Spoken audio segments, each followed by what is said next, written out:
5 things I wish I knew before I started streaming. Welcome back.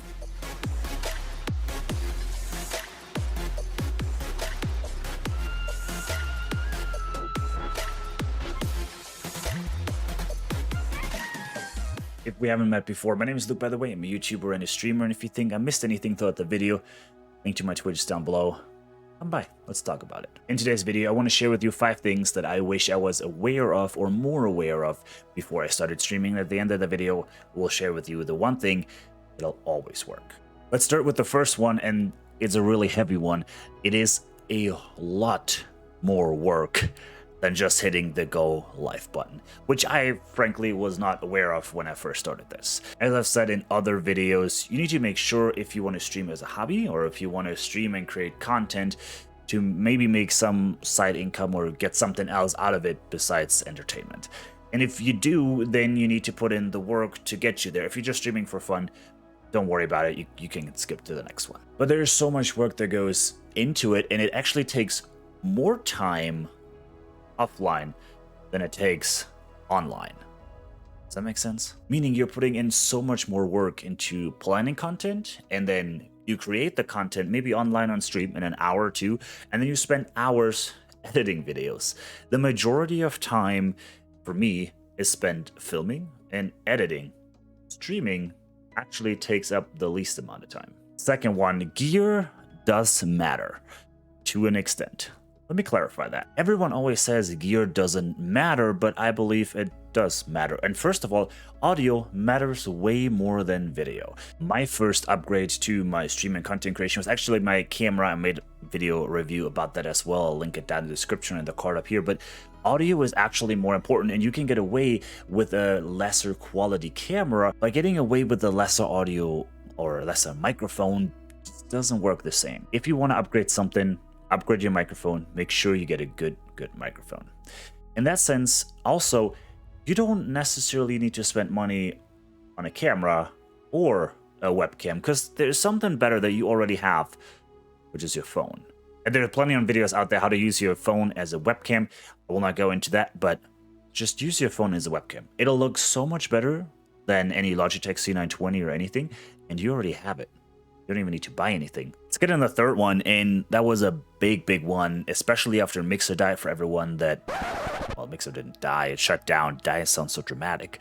But for everyone that was on Mixer, after Mixer, it was a big one, and that is just the mental aspect of streaming. Something I was not aware of or anticipate before at all. Guys, streaming mentally can be so tough. And content creation in general.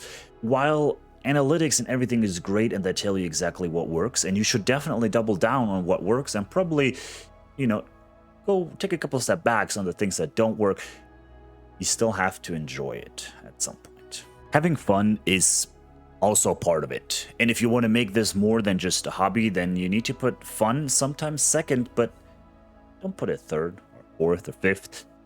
Don't burn yourself out doubling down on the things that work. At some point, take care of yourself and maybe stream what you like for once in a while. At some point, there is a trade-off of what works and what you enjoy. And if you go too far to what works, people will notice that you're not enjoying it as much, and they will start to leave. And you got to find the balance between what works and having fun. Number 4, you gotta save money where you can. In this industry, it is so easy to spend money on all the different things. There is so much gear, there is accessories, there is overlays, alerts, all this kind of shit, gadgets that promise to make your stream better or more unique. And while they all work, save your money where you can.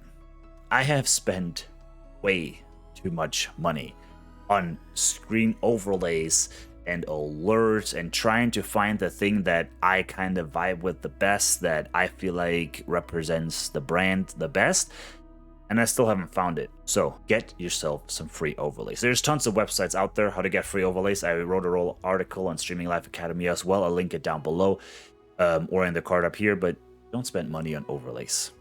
Whatever you can get for free, get it. Like this. Not free, but you already have it, you might as well use it, right? Number 5, and this is a big one in my opinion. And that is, consistency will most likely or most often beat anything else.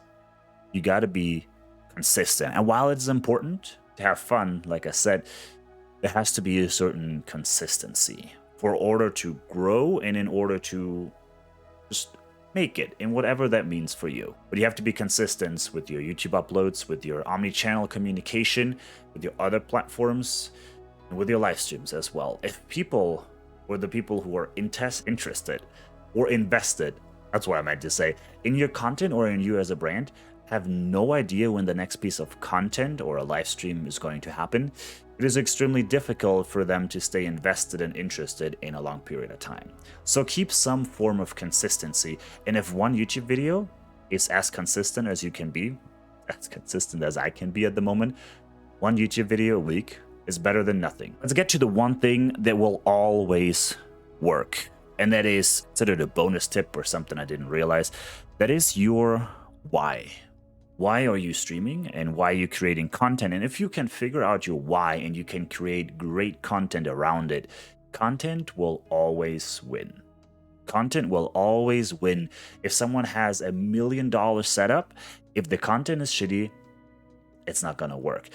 And a good example for that is one of the very first videos that I made on this YouTube channel. I put so much time into this video, and even though the video quality and the audio quality at the time, I will insert a little snippet right here, the quality wasn't great, but the content of the video was good, and people stayed, and it worked.